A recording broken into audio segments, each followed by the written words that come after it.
მოგესალმებით ჩემო არხის მაყურებლებო და მწვენელებო დავიწყოთ პირველში იმიტომ დღეს არის 9 ივლისი გაგაცნო სპორტული ამბებს ახალ ამბებს დავიწყოთ პირველში იმიტომ დღეს მთავარი მატჩია მადრიდის რეალი და პარი სენ-ჟერმენი და პრინციპში აქ შეიძლება გადამავალი უპირატესობა ორივე მხრიდან იყოს ბუნთითლობა ორივე გუნდს ჰქონდეს და ნამდვილად როგორც ვიცით იოდი თამაში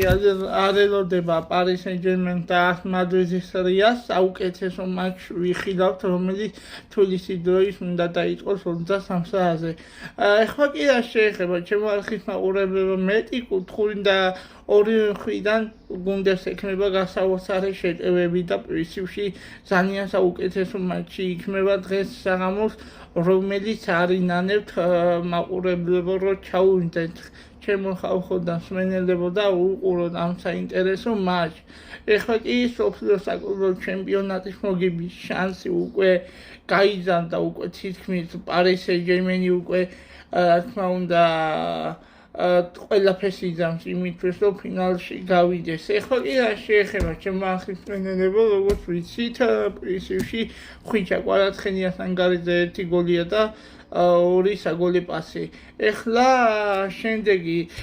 გუშინდელ თამაშს მინდა მოგახსენოთ ჩელსი რომელმაც 0-2 მოიგო და გავიდა ფინალში და დღეს მადრიდის რეალი და პარი სენ-ჟერმენის შორის გამარჯვებას ველოდება რათა გაიყვეს მეტოქე ფინალში ვინ იქნება 13 ივლისს გასაოცარი ფინალი გველოდება რა თქმა უნდა როგორც უნდა დასრულდეს მე ვიტყვი ყოველ შემთხვევაში რომ პარი სენ-ჟერმენი სოფლიო საკლუბო ჩემპიონატსაც მოიგებს ეხლა კი ჩემო არხის მსმენელებო უცებ მე მინდა მოგახსენოთ რაგბი ტივი შემდეგი ეხლა რა შეეხება შემდეგ რაგბი ტივი შემოგთავაზა თბილისის დროის 11-ის ნახევარზე იტალია საქართველოს ოცლანდელები და მინიმალურია შანსი იმისა რომ ჯგუფიდან გავიდეთ იტალიას არც ერთი მატჩი მოუგია მაგრამ საქართველოს 2 ქულა აქვს ასე შემდეგ ირლანდიას კი 6 და არანაირი შანსი მაგრამ სივე თერორული შანსია დარჩენილი რათა რომ საქართველოს შეძლოს ჯგუფიდან გასვლა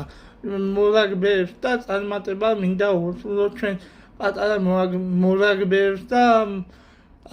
ახალ თაობას ეხლა კი ჩემო არხის მსმენელებო თუ მოგიწონათ ვიდეო დალაიქეთ გამოიწერეს გააზიარეთ მაქსიმალურად რათა ბევრ საინტერესო ამბებს გაგაგებიერ და ბევრ სიახლეებს